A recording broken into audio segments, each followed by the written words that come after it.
कि कृपा करके इस मन पर शासन करें। ये सुबह ब्रह्म मुहूर्त में उठने ही नहीं देता, उससे नाम जप में पूरा नहीं हो पाता। और नहीं, आपकी लगन कमजोर है बच्चा। नहीं, हमारा मन सोने नहीं देता। आप क्या बताओ क्या तुम्हारा मन उठने नहीं देता और हमारा मन सोने नहीं देता।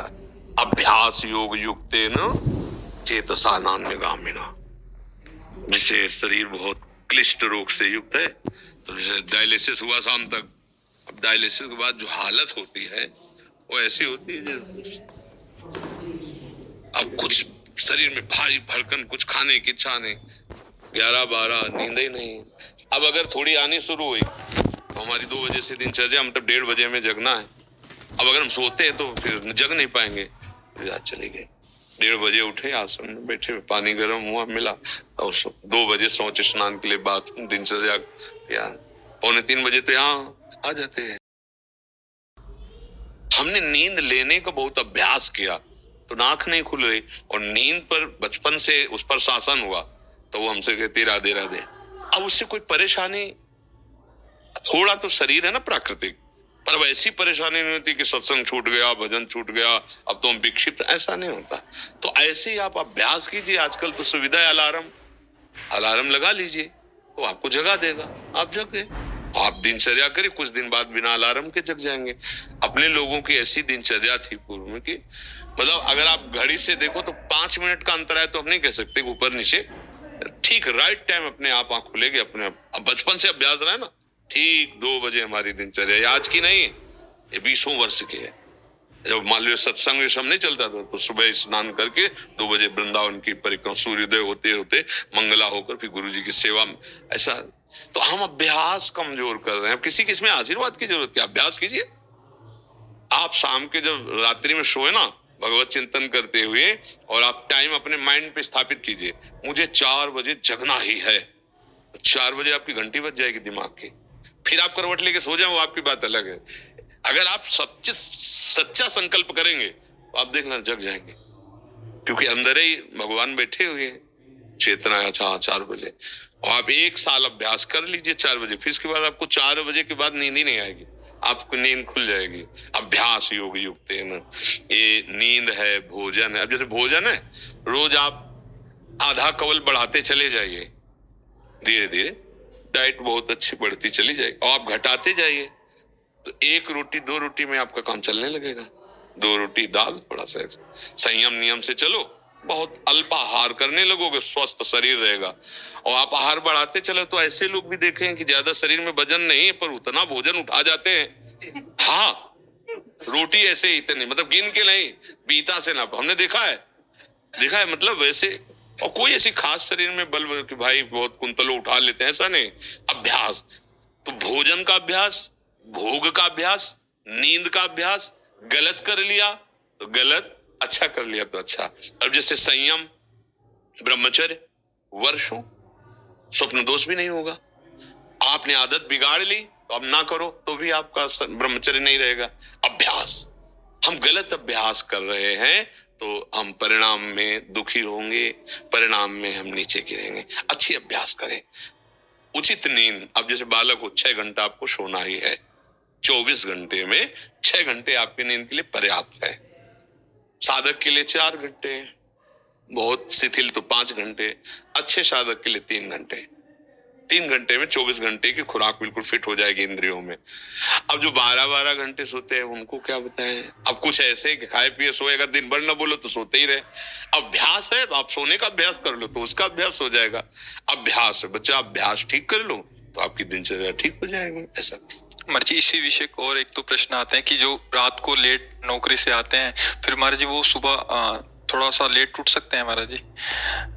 कई बजे तक रात में? जैसे रात को 11-12 बज गए नौकरी से खाने पीने में, फिर सुबह 2 बजे तक ड्यूटी रहने के बाद, अच्छा मैं 12 बजे से 2 रात को नाइट शिफ्ट हो गई तो महाराज जी इनके लिए तो अलग विधान हो गया महाराज जी। ये मतलब ब्रह्म मुहूर्त में उठे बच्चे। हाँ, अब जैसे रात्रि में ड्यूटी करते हो तो 6 घंटे तो सोना ही पड़ेगा, क्योंकि शरीर जो श्रम युक्त है।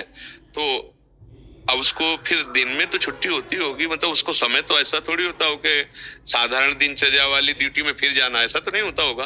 रात वाली ड्यूटी के लिए मतलब दिन वाला तो फुर्सत होगी, होता होगा ऐसा, अब हम तो कभी की नहीं तो हमें पता ना नाइट और ना दिन की, रात दिन की ड्यूटी एक ही रही है, राधा वल्लभ सिंह हरिवंश सिंह वृंदावन सिंह वंचल हमारी। तो 6 घंटे सोने के लिए विधान जैसे है, तो अगर आपको पैसा कमाने की इच्छा हो तो उसके बाद भी ओवर टाइम कर सकते हैं, आप ड्यूटी कर सकते हैं ना। 2 बजे जगने के बाद आप सोचोगे यार 2 घंटे अगर और हम कर लेते हैं तो इतना मिल जाता है। तो अगर ऐसा ओवर टाइम भजन के लिए हो जाए तो लाभ मिल जाए। अब आप 6 घंटे सोने के निकाल लो।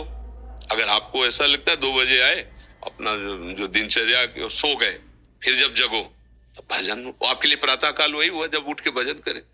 जब वही जागे तभी समझ लो प्रातःकालीन, फिर आप वही दिनचर्या करो जो प्रातःकालीन दिनचर्या चाहिए। जी, अगर 8 से 2 तक ड्यूटी है रात को, तो हम आपकी कृपा से नाम जप नाम जप नाम जप एक भी क्षण उसमें ध्यान नहीं देते। हाँ ठीक, जब सोते हैं तो स्वप्न में भी हमें सिर्फ कीर्तन ही दिखाई देता है, और जब उठते हैं तो बहुत ऊंची स्थिति है ऐसी तो। स्वप्न में और जागृत में हर समय प्रभु का चिंतन चलने लगे, बहुत ऊंची स्थिति है। पर मनीराम को देखते रहना, बहुत कलाबाज हैं, बहुत कलाकार हैं। कभी कभी हमको सिद्ध अनुभव करा करके वो ऐसी जगह खड़ा कर देते हैं जहां लगता है कि यार तुम बहुत धोखे में डाल दिए हमें, ऐसा लगता है। अपने लोग क्या है ना कि इसके साथ बहुत खेल करे हैं, तो इसकी हर हरकत को पता है। जिस समय बच्चा ऐसी स्थिति आ जाएगी कि आप जो बोले ना, जैसे जब स्थिति आ जाएगी तो आप बच्चा बोल नहीं पाओगे। बात जैसे करोड़ रुपया तुम्हारी जेब में रखे हो, एक हाथ चुपचाप ऐसे रहेगा, कोई कहेगा क्या बात है, कुछ नहीं, वो खुजला रहा था इसलिए ऐसे कर रहा। आप ये नहीं बता सकते कि 1 करोड़ यहाँ है। अगर नाम जब चलने लगा, ऐसी स्थिति आने लगी, तो इतना आप भयभीत हो जाएंगे, बताने में आप कह नहीं पाएंगे। और आपको ये अनुभव होगा कि जैसे भजन होना चाहिए हो नहीं रहा। प्रभु मुझ नीच पर कब ऐसी कृपा होगी कि मेरा ऐसा भजन हो जाए। अभी क्या है, कृपा से हो रहा है, अहंकार में स्वीकृति हो रही, इसलिए टिकाऊ बात नहीं बच्चा। भजन करने वालों के हृदय में ऐसी भजन की भूख पैदा होती है कि रात दिन करने पर भी उन्हें रोना आता है कि प्रभु कब मुझसे ऐसा भजन होगा जैसा संतों ने किया है, और रात दिन भजन कर रहे हैं। समझ रहे हो ना बच्चा, यहाँ आए हो ना, बहुत कृपा पात्र हो, तो अवास्तविक तुम्हारी स्थिति ऐसी हो जाए कि जागृत स्वप्न सुषुप्ति सूरत में राधा पदाब्ज छटा, चाहे जग रहे हो या सो रहे हो या स्वप्न में हो, लाडली लाल के साथ आपका मन सावई मना कृष्ण पदार। कभी अब कहना नहीं और अभ्यास बढ़ाते चले जाओ। जो हो रहा है नाम जब, वो श्री जी की कृपा से हो रहा है, गुरु जी की कृपा से हो रहा है। कहने से ये बात हट जाती है, अहम पुष्ट होता है, चुपचाप अंदर ही अंदर। अब या तो आप जानते नहीं थे या आप करते नहीं हो, नहीं तो डर लग जाएगा। अपनी कोई चेक किसी को दिखाएगा, पैसा दिखाएगा, हीरा जवाहरात दिखाएगा क्या? तिजोरी में बंद किया जाता है लॉकर में, एक चाबी वहां और एक चाबी गुरुजी के पास, एक चाबी आपके पास। केवल गुरुजी और आप मिलके बात कर सकते हो उस लॉकर की चाबी को, तो समझ रहे ना। अपने गुरु से केवल पर्सनल, घर गृहस्थी परिवार नहीं, बैंक में एक चाबी आपके पास, लॉकर का होता है ना, दोनों मिला के, मतलब केवल सदगुरु और आप, फिर अपने अनुभव, फिर वो आपको कभी व्यक्त कर देंगे तो फिर वो अंतर ध्यान हो जाएंगे, साधन में बाधा पड़ जाएगी। बहुत कृपा पात्रों, चल रहे हो आगे और बढ़ो, पर गुप्त रखो अंदर की बात। और 6 घंटे विश्राम सोने के करके फिर पाठ भजन जो भी जैसी दिनचर्या हो घर गृहस्थी की, वो भी भजन है। जैसे अपने लोग कभी कभी कड़वी बोल देते ना खिलाफत की बात, ये थोड़ा एक आता है सुदर्शन चूर्ण है, बहुत कड़वा होता है, पर वो बुखार को जड़ से नष्ट करता है। तो अब सचिव वैद गुरु 3 जो प्रिय बोले भयास, राज धर्म तन 3 कर होई बेगही नाश। अगर सदगुरु मुंह छुपरी बातें करने लगे तो बिगड़ जाएगा मामला। वैद्य अगर मरीज के अधीन हो गया तो कभी नहीं ठीक होगा। राजा को अगर मंत्री मुंह छुपरे मिल गए सलाह देने वाले तो राज्य नष्ट हो जाता है। इसलिए जैसे अपने लोग हैं ना, तो आप हमारे मित्र हैं, आप हमारे बच्चे हैं, आप हमारी आत्मा हैं, जैसे भी भाव से, व्यवहारिक भाव से भी, परमार्थिक भाव से आपको वास्तविक मान जाए, आप वास्तविक सुख में पहुंचे। इसलिए हो सकता है कि कभी आपके प्रतिकूल कठोर वचन, नाटक कर रहे हो, आप सच्चे चल रहे हो, आप सोचोगे मैं तो जप रहा हूँ कि महाराज जी डांट क्यों रहे हैं, नाटक। जो आपका अहम जाल बिछाना चाहता खत्म, अब वो सुरक्षित हो गया। जो था माल वो पूरा सुरक्षित हो गया, कोई नहीं लूट सकता। अब अगर आप प्रतिकूल सोच गए, मतलब यार बाबा से हमने प्रार्थना की, बाबा ने हमें दबका दिया, भजन तो करते ही हो, कुछ दूसरे को तो माला पहना देंगे, जो भजन करते मुझको दबका दिया। ये तभी कहा दुर्गमो, संतों का समागम बड़ा दुर्गम है। जब देखा जाता है ना, जैसे मान लो एक आदमी बिल्कुल गंदे आचरण करता है और उसने कहा कि आज से मैं गंदा आचरण छोड़ता हूं, बस ये है कि हम 10 मिनट नाम जपेंगे राधा राधा। शाबाश, अरे बहादुर, चिंता मत कर, हमारा साथ है।